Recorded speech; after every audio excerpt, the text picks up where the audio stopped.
Welcome to this edition of Special Prosecutor with Larry Klayman. Yours truly is the real special prosecutor. I'm the special prosecutor of the people. I'm your special prosecutor. Forget about Robert Mueller. We're going to talk about that. He's compromised. Frankly, he doesn't need to be fired. He should step down himself. He's got a conflict of interest. But let's talk about what happened this week first. This shooting that occurred in Virginia, Alexandria to be exact, of various Republican congressmen and their staff. The majority whip, Steve Scalise, his staff, others were shot. The gunman wanted to know whether or not they were Democrats or Republicans. They were just simply practicing for a congressional baseball game. But this is symptomatic of what's been going on in this country. It's why, as I've said, we entered into what is in effect a new civil war. Even worse than that. You know, we have all of this hatred and vitriol coming from Capitol Hill. We saw what happened this week with the testimony of James Comey, which was last week, actually, and Jeff Sessions this week. And you see the venom coming from the Democrats sitting there on the dais. And then you see the Republicans, who are led by Senator Richard Burr of North Carolina. He's the chairman of the Senate Intelligence Committee. That's where these hearings are taking place, that Comey testified to, former FBI director, and now Attorney General Jeff Sessions. And when the people see that, it's a green light. It's a green light to take action against Republicans. And the Republicans aren't even defending themselves because this guy Burr, he's compromised. I think he's corrupt. He's just simply rolled over to Mark Warner, who's the minority ranking member of that committee. Warner gets up and he gives a speech attacking Jeff Sessions and others viciously. And then you've got others on that committee that do similar things. And this chairman just sits there la-di-da, like Annie Hall. I'm here biding my time with his hands all over Mark Warner. I mean, it's weird. And so that creates an impression to the American people that it's frankly okay to go after the Republicans, and the Republicans aren't even going to defend themselves. But let's talk about what leads us up to this point, because we've had all of this same type of hatred that's emanating not just in Congress. And, of course, this week articles of impeachment were introduced by Brad Sherman, a congressman, believe it or not coincidentally, from Beverly Hills, California, among other districts. And you've got other people on Capitol Hill that just filed this massive lawsuit, these Democrats, claiming that President Trump is accepting bribes from foreign entities, in effect, with regard to his holdings, which are now independently run by his family, not by him. They filed several cases. There are 3 cases on the so-called emoluments clause of the Constitution. Now, it's ironic that the left, and I have to, apologize to some extent for this, but I was the one that invented civil lawsuits, in effect, to go up against corrupt politicians. When I founded Judicial Watch back in 1994, my concept was to use the court system against not just corrupt judges who were making decisions on the basis of politics and other factors, but the other 2 branches of government, the executive and legislative branch. I became a private justice department at Judicial Watch. And then, of course, I founded Freedom Watch, which is doing the work that Judicial Watch used to do. We do these hard-hitting cases. But the left learned from that, and now they're filing all these frivolous cases, something which I didn't do, which I've never did at Judicial Watch or at Freedom Watch, although I bucked up against leftist judges who have claimed that from time to time. But I'm undaunted. I'm proceeding ahead. I don't care what these leftist judges think. I'm going to do what I think is right. And sometimes you get a good judge, like Judge Leon, who enjoined the NSA from illegal surveillance. But they're using this technique. And see, they have a tremendous advantage because 70 to 80% of the judges now, as we talked about last week, and you can see all of our shows on Radio America's archives or on freedomwatchusa.org. You can go back and listen to them, and I hope that you do because it's very educational. 70 to 80% are Clinton and Obama appointees. They're ultra-leftists, most of them. Their concept of the Constitution is non-existent. They shred the Constitution. They rule the way they want to rule because they have a political agenda. And that's not to say that there aren't judges on the conservative or libertarian side that don't shade it as well, but not to the extent that you see from the left. And it's not just what's going on Capitol Hill with this hatred towards President Trump and his Republican colleagues, but it's also what's going on in the courts.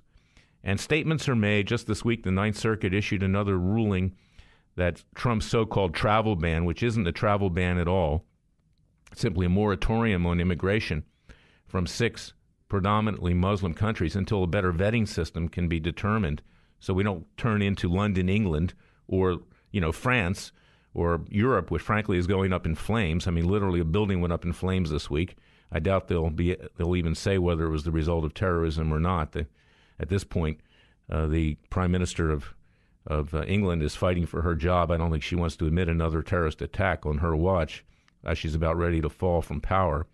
But this is the atmosphere here. And the Ninth Circuit makes a ruling which refuses to overturn a ruling by an Obama friend, a former law school classmate, a judge in Hawaii, who enjoined this so-called travel ban. And the language which is used in all of these cases is very, very provocative. It accuses the president of being a racist towards Muslims, and it accuses everybody around him of the same thing. So now you have the Democrats in Congress. You've got a lot of in the judiciary that's running interference for these Democrats that are taking shots at the president. You have the Supreme Court Justice Ginsburg, who's going to be sitting on this travel ban when it comes up to the Supreme Court, which it is right now because they're considering whether to lift a stay on implementation of it. And she, of course, has made very disparaging remarks about the president and people in and around him. In fact, she told him to go live in New Zealand. He doesn't belong here. I'm just paraphrasing. So you've got Congress and now the courts. But then let's add to that leftist Hollywood. Leftist Hollywood, the Kathy Griffins, we've talked about that, holding up heads, bloodied heads of the president, suggesting he should be assassinated. Before that, Snoop Dogg, who also staged a mock assassination of the president. You have Madonna, who suggested that the White House should be burned down. You have Alec Baldwin, who's making similar remarks about the president. And then you have people like John McCain, okay? And this is what I was talking about with the Republicans. John McCain making statements that President Obama was a better leader than President Trump. I mean, his hatred, his venom, his jealousy, frankly, his senility has come through. He's, at one time he was thought to be the most influential Republican senator. He ran for president, he blew it, and now he's upset that he didn't win and Trump did. But all of these things work together. And then add to that the people like George Soros that are out there, this multi-billionaire financier, working with former President Obama in his palatial mansion in Kalorama, Washington, D.C., a 0.1%er who's raking in close to $500,000 per speech, going around the world on trips to Tahiti, upstaging the president in Italy when he's there, disrespecting the Catholic Church, going in there with his wife with bare shoulders when you're not supposed to do that, particularly in Italy, the home of Catholicism. No respect. I mean, the guy, he's always denied that he's a Muslim, but obviously he acts like one at a minimum, and his dad was half Muslim. Well, you know what? There are Muslims in this world that pay respect to other people. They're no longer Muslims, but they do respect other people. This president didn't. So Soros and he are working together. You got Hillary Clinton out there. The Clinton people are still there. They're lurking behind the scenes. And all of this works together. And Soros, of course, we know what his history was. He was a Nazi sympathizer along with his dad, a collaborator who took property away from his fellow Jews as they were going to their death in death chambers in Auschwitz and other concentration camps. This is what we're dealing with. So it's no wonder that Republicans, Steve Scalise, the majority whip, and others were shot at this morning. We have entered into a civil war. This is really sad. We're trying to prevent it, but it also points out why we need a Second Amendment. Of course, we know that the leftists and the Democrats want to do away with the Second Amendment. They don't want us to be able to bear arms. And I'll give you a good example of how bearing arms is so important. If there was no one at this event in Alexandria, Virginia, that was armed, one of these security people from the Capitol, they may have all been killed, including Senator Rand Paul, who was there, and others. But then, of course, we have the Bundy family out in Nevada, and I'm defending them in various settings. And I'm still trying to get into that case with a Harry Reid-appointed judge who's extremely compromised, prejudiced, bigoted, who wants to see the Cliven Bundy and his sons put away for life. Well, you know what? Cliven's supporters came, and they were armed because they saw that his family was beaten up. They saw that his cattle was killed. They saw all the the outrage that was going on there. They didn't harm a hair on the head of any federal agent. In fact, the federal agents are the ones that harmed the head on the Bundy family and on some of the supporters. Yet Klayman is now being faced with prison for the rest of his life. So we hope that you'll go to KlaymanBundyDefenseFund.org, KlaymanBundyDefenseFund.org, and please contribute to that, because we are trying to retain other counsel to bring into that case who could assist here. But it shows you why you need to have your Second Amendment rights, because those BLM goons that were sent in there by Harry Reid's people, his handpicked guy was running the BLM at the time. They wanted to take the land away from the Bundys and sell it to reported Chinese interests. You know, the fact is, if these people were not armed, they could have been killed. They were actually threatened, the Bundy family, with being killed by the Bureau of Land Management. So all of this works together, and it shows you where we are in the world today. We are in a war, and we are doing our best to prevent it from getting violent, but it is getting violent. And I'll tell you something, and God forbid, this could very well see violence coming in from the other side, and we don't want to see that. This is the state of the world we live in today, and I'm doing my best to keep this country from exploding. We'll be right back.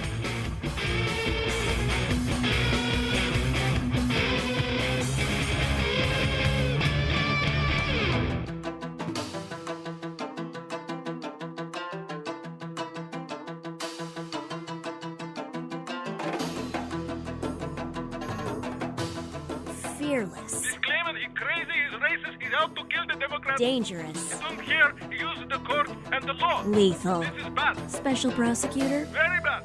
Larry Klayman. If you'd like to support Freedom Watch and this radio show, go to freedomwatchusa.org. I want to talk more about the right to bear arms, our Second Amendment, and why that's so important. In fact, I have a book in front of me. Another radio host on this network, Dana Lash, Hands Off My Gun, couldn't be truer, is that we need to respect that Second Amendment right. The reason that our founding fathers created it, because it didn't exist under King George III or any other dictatorship, is to protect ourselves from the government, in effect. It wasn't to protect ourselves from each other, although that can be useful too. But in those days, in the days leading up to 1776, King George goons, like the BLM goons of the Bundy family who raided their house and beat up their family and killed their cattle, would just willy-nilly come in and do whatever they want, create mayhem, steal property, rape women, do all kinds of different things. And that's why the Second Amendment is so important. And of course, this tragedy that occurred this week with regard to Congressman Scalise and the congressional baseball game, it could have been much worse if people there and they weren't armed. And, you know, Europe prides itself on not allowing a right to bear arms. But you see the violence there. Guns are being used there anyway because the criminals and the terrorists get the guns. Europe is so naive. They've been perpetually naive. Just look at World War I, World War II. They're collapsing now under the weight of terrorism and their own economic problems. And we don't want to experience that. But that is why this case where we're defending Klayman Bundy, this brave rancher in Nevada, in Las Vegas, Nevada. He's now in a federal prison, maximum security prison in Pahrump. He initially was thrown into solitary confinement by this very hateful judge, Gloria Navarro, handpicked by Harry Reid, nominated by President Obama. She comes from Maricopa County, Arizona. You know, and I like Latinos. I've represented them. I represented the Latino Republicans of Arizona in the SB 1070 case. That was when they were trying to curtail illegal immigration. I'm from Miami. I have many Cuban friends and clients and others. And she obviously doesn't think that I like her. And that's one of the reasons that I've been excluded from this case. And that's just not fair. And she doesn't like Klayman Bundy. She even made a reference at one point, and she said to Klayman's wife, who was just trying to sit at the table as a paralegal, has she been indicted yet? And this is what we're up against. But as I said in the earlier segment, is that the Bundy family had their supporters come. They were armed. These supporters, when they saw on social media and on Hannity and on Fox News that the Bundy family was being beaten up because the federal government under Obama wanted to take the land away from them, wanted to take their cattle away from them, and they saw that this injury was occurring, they obviously had a right to come armed.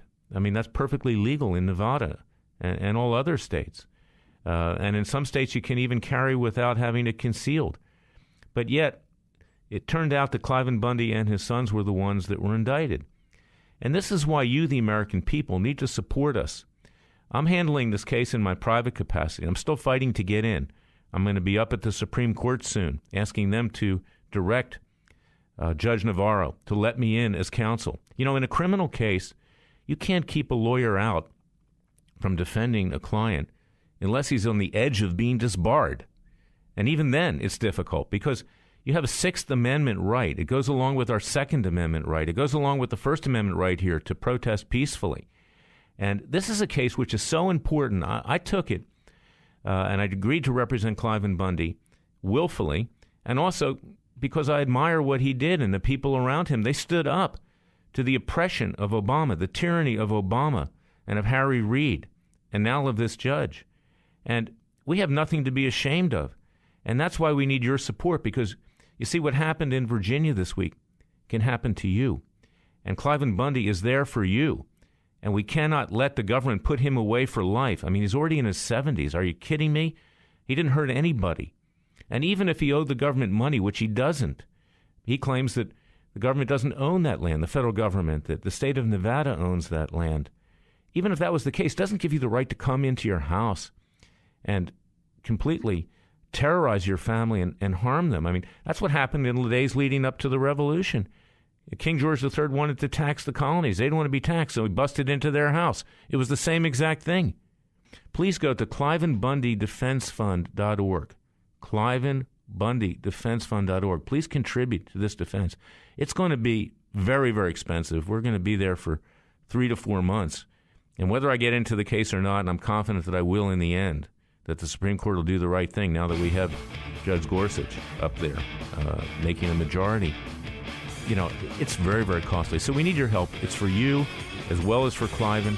And go look at what we write on that website. It's important because, frankly, if we don't have our Second Amendment right to bear arms, given what's going on these days, you and your family are in grave jeopardy. We'll be right back.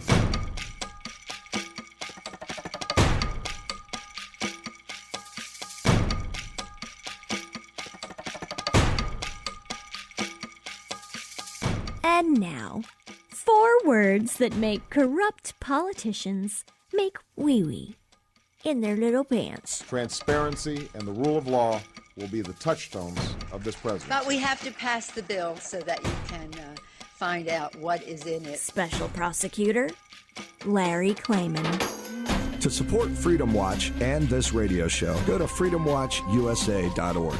I want to talk now about what's been going on with regard to this special counsel, this phony special counsel. You know, I'm the real special counsel here.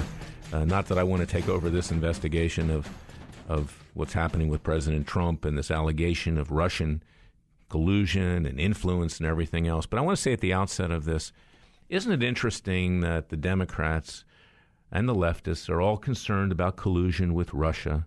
You know, these people are leftists. These people actually, to some extent, admire what happened during the Bolshevik Revolution. They were great fans of Russia before, until they could use it against Trump. Bernie Sanders honeymooned in Moscow. Like I've said on TV recently, we could have a new Hollywood movie called Honeymoon in Moscow. Maybe Woody Allen can produce it, and we can have Bernie Sanders as the star or get Larry David to play his part. I mean, this is theater of the absurd. For the Democrats to be concerned about Russia is like Muslims being concerned about Mecca. I mean, that's their natural affinity. But that being said, this attitude in Washington, D.C., that former FBI Director Mueller is a man of great integrity, right? You know, these kids that come on TV, that do commentary, you know, some of them are good, some of them are pretty sharp, but a lot of them, they're just mouthing what they've heard. And not only the kids, but also, you know, the elders. There are very few William Sapphires. There are very few Bob Novaks today that really understand Washington, D.C. Let me run you through the history of the recent directors of the FBI, and I've dealt with all of them, believe me. During the Clinton years, there was FBI Director Free. In fact, he lived near me in Great Falls, Virginia. He was great friends with Robert Hanssen, one of the major spies in American history. That's how smart he was, okay? I was threatened at Judicial Watch on a number of occasions, and I would turn over those threats, because they came over the internet, to FBI Director Free, who was really slow rolling the Chinagate investigation against the Clintons at the time. You know, these are very political animals who are FBI directors. They don't get their job based on hard-hitting acts. They get their job by going to Georgetown cocktail parties and rubbing up against the right people. Let's hope of the same sex. But the reality here is that Director Freeh was extremely compromised. And when I asked him to investigate threats against me, I got a message back from one of his aides. What's in it for me? Because I had sued him for one of our clients, Notre Trulock, who uncovered national security breaches at Los Alamos Laboratory with Wen-Ho Lee, the Chinese-American scientist who disclosed our nuclear codes to the Chinese, it was thought, and he was indicted for that. And it was Freeh's people were involved. They actually broke into Notre Trulock's house, gun-butted his dog, remember the Bundy thing that we just talked about? And terrorized Notre Trulock not to do an investigation because Notre Trulock was going to expose FBI incompetence in not catching Wen-Ho Lee. And this is what we live in. And then, of course, while I was at Judicial Watch, because I was being threatened, I had a security guard who we retained. His name was Darrell. I don't remember his last name at this point. It's been 15 years. Darrell had previously worked for the Saudi embassy for Prince Bandar, the ambassador. He told me that he sat in on a meeting with Prince Bandar and FBI Director Louis Freeh, and Louis Freeh was proposing that he be hired by the Saudi government when he would retire as FBI Director. Compromise. Talk about emoluments clauses and suing Trump for taking bribes and influence with his foreign holdings that are now being controlled by his family, by his two very intelligent sons, Eric and Donald. But, I mean, this is unbelievable. So there you have Louis Freeh. Okay, now fast forward. Then you have Robert Mueller, who came in during the George W. Bush years. He was FBI director. Now, of course, now he's special counsel who was assigned to investigate Trump.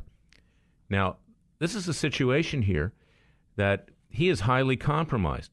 He's someone who has done a number of things through the course of his career that call into question why the Deputy Attorney General, Rosenstein, appointed him. Now, Rosenstein may be a good man, but I have to wonder why someone who was U.S. Attorney under Obama would be put number 2 at the Justice Department. We talk about a deep state. Now, I'm going to give him the benefit of the doubt. Maybe he made a mistake. Maybe he didn't sufficiently think this thing through. But frankly, putting Mueller in there is a nightmare. We know from the testimony of Comey that he's close friends with Mueller. But I also know from past experience that Mueller sat on top of investigations of Saudi money laundering and allegations that FBI special agents who were Muslim, they were supposed to be able to infiltrate these terrorist groups, money laundering with the Saudis going to terrorism in this country. This was right before 9/11. I met special agents through Shippers, Dave Shippers, who was the House impeachment agent, who told me all of this stuff. Mueller was the FBI director then, and these investigations were suppressed, covered up. The FBI agents were attempted to be driven out of the service of the FBI because they were complaining that they couldn't do their investigation, and a fellow special agent refused to be wired who was Muslim because Muslims don't rat out other Muslims. So this is Mueller. And let's talk about, what's going on right now. Mueller is hiring all these people, presuming that this is going to be a long, drawn-out investigation. Newt Gingrich is absolutely right. This is a nightmare from the president. We watch these Senate Intel Committee hearings with Democrats run wild. We're not talking about girls run wild on the beaches of Florida.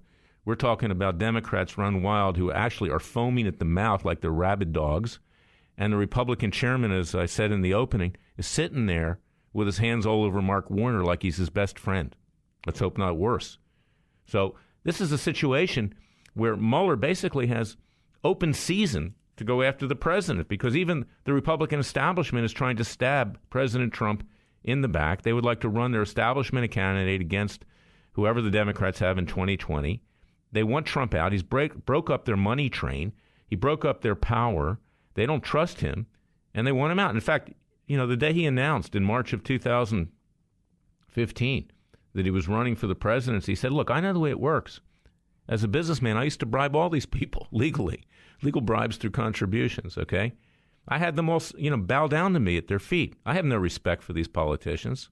They're a bunch of dogs. And so they remember that, okay? But you know what? The president was telling the truth. And he says, now I want to do something for my country. Now I don't want to be a businessman. Now I don't want to grease these people. In fact, I want them to do their job. And so Mueller now is out there, and he's got a wink and a nod from most of the Republicans, with the exception of Newt Gingrich and a few others. And the Democrats, of course, are cheering him on. And if you think that Ken Starr, frankly, Ken Starr, who lives in Alice in Wonderland, made a comment just this week that Mueller's a man of great integrity. You know what? He was so naive. I used to call him Baby Huey, that they carved him up like turkey. And Mueller is not a man of integrity. So we have to be able to do whatever we can to remove him. Now, how can we remove Mueller? Obviously, the president at this point can't fire him. But Dennis Montgomery has the goods on Mueller. And he is going to be able to come forward, because I've been working this week. I've been up on Capitol Hill. I've been going door to door again to various congressional committees. I didn't tell this story. I'm going to write about it in my column in WorldNet Daily this week. But after Comey's hearing last week, I walked outside and I saw Senator Chuck Grassley walking across from the Dirksen Senate office building to the Capitol. And I screamed out, "Senator Grassley, I need to talk to you."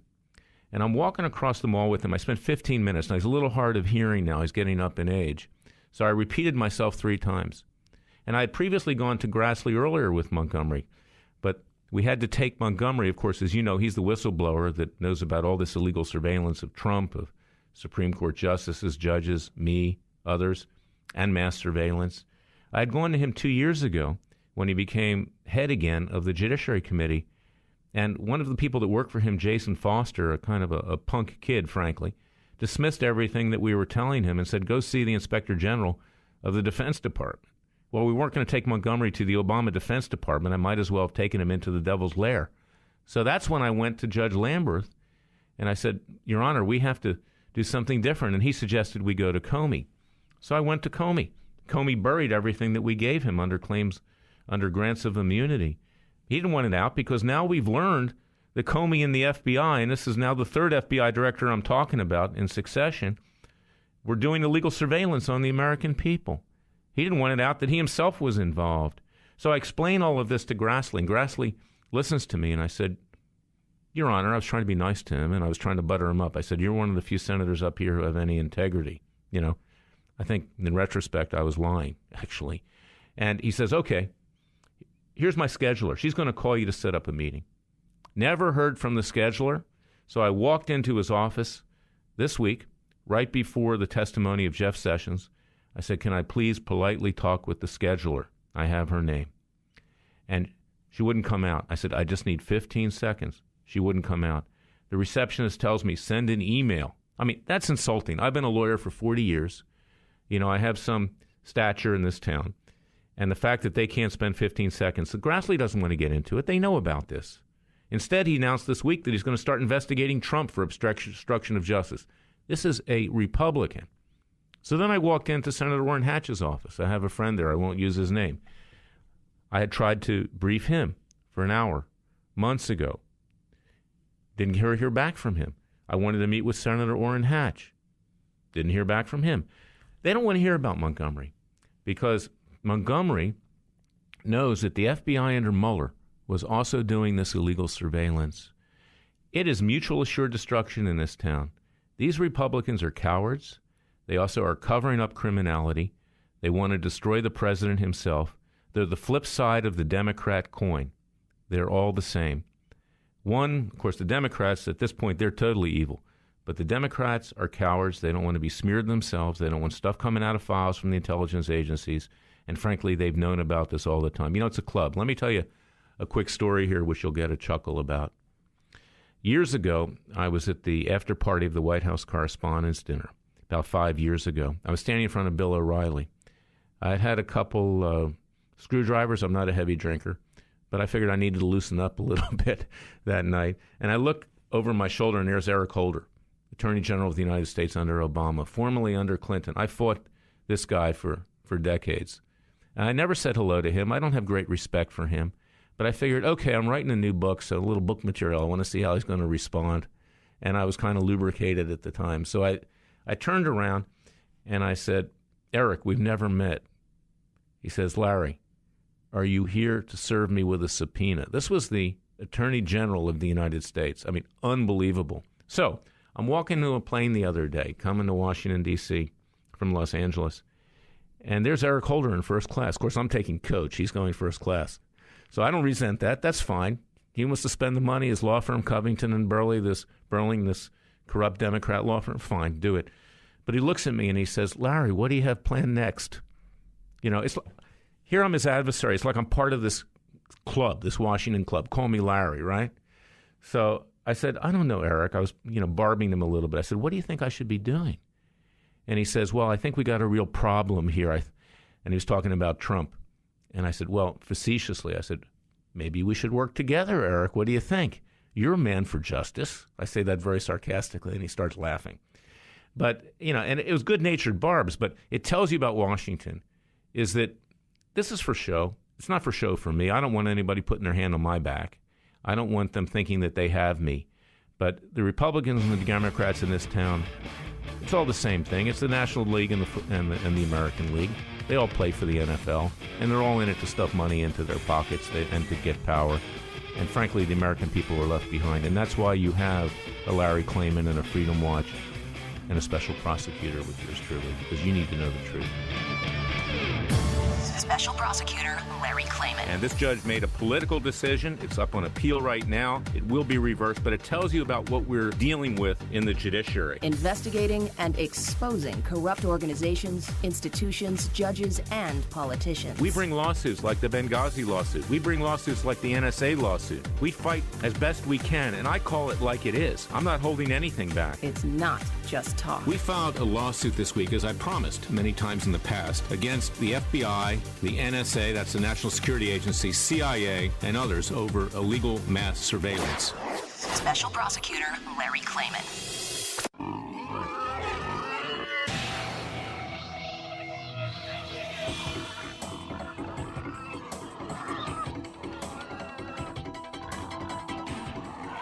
Before he was a trial lawyer, he sliced him and diced him. People used to ask me, Larry, what caused you to start Judicial Watch and now Freedom Watch, given the powerful forces in this country that put you at risk? In a meat packing plant. I'm the son of meat packers in Philadelphia, Pennsylvania. I know how to slice and dice. A very special prosecutor, Larry Klayman. Be the one who makes our country great again. Go to freedomwatchusa.org and donate.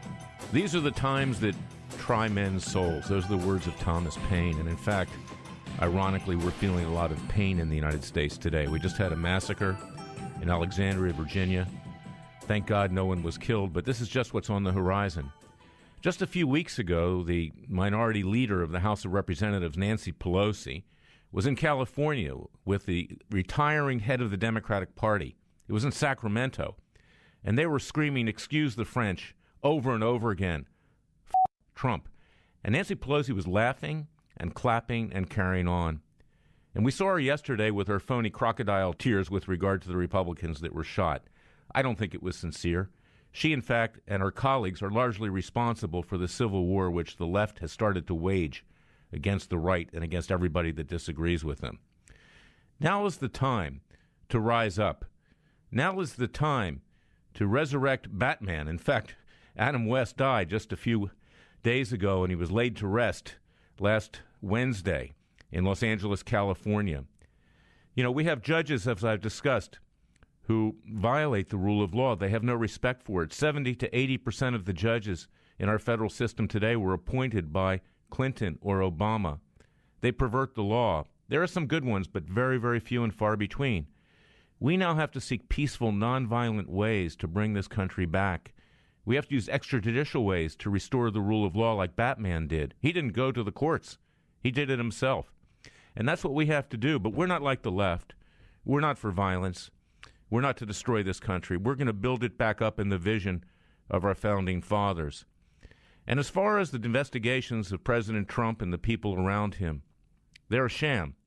There's no Russian connection. In fact, if you want to talk about a Russian connection with some humor, Bernie Sanders, a socialist, someone who honeymooned in Moscow, someone whose supporter just shot up congressional aides and others in Alexandria, Virginia. If there should be an investigation of Russian connection, perhaps it should be with Bernie Sanders. And I'm not blaming him for what happened. But the reality is that we are in a very, very dangerous time in this country. You need a Freedom Watch. You need a Larry Klayman. You need other people. There are other people out there that are good patriots as well. And I ask you to go to Freedom Watch because we need to increase our resources. We need to ramp up. We need to wage a new revolution, peaceful, like Batman did. But he went outside of the judicial system, and we're going to use both the judicial system and otherwise to restore this country. Go to freedomwatchusa.org, freedomwatchusa.org, because we need your strong financial support. And I don't always say that lightly because, frankly, I'm a little shy about asking for that, probably. That's why one of the reasons I didn't win when I ran for the U.S. Senate back in 2003, 2004 in Florida, because congressmen and senators spend most of their time raising money. But we need your help, and we need your prayers. And I leave you with this thought today. This country was founded upon the principles of individual freedom and justice. The country's gone far afield from that.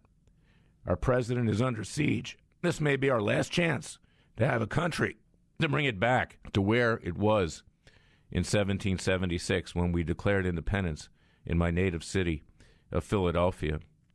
And we've got intelligence services today that are leaking.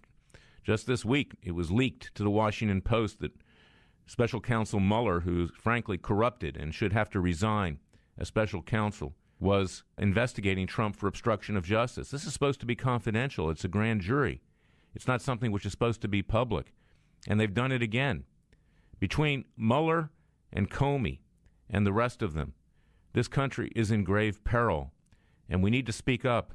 And those Republicans on Capitol Hill that have been trying to stab the president in the back because they want to run an establishment candidate against him in 2020, they're as bad as the Democrats in many ways. And they don't defend conservatives. They don't defend libertarians. They spend their time stuffing money into their pockets and carrying on in parties in Georgetown. This country is out of control. And that's why President Trump was elected. He was elected because people saw that the establishment was ill-serving the country. So please go to freedomwatchusa.org. freedomwatchusa.org. Contribute to our cause. We need your strong financial support. We are your last line of defense. We are the only ones that can do it. I have 40 years of experience in the courts, and I have 40 years of experience fighting these forces of evil. Join us, brothers and sisters. God save America. God help America in these dire times. Thank you.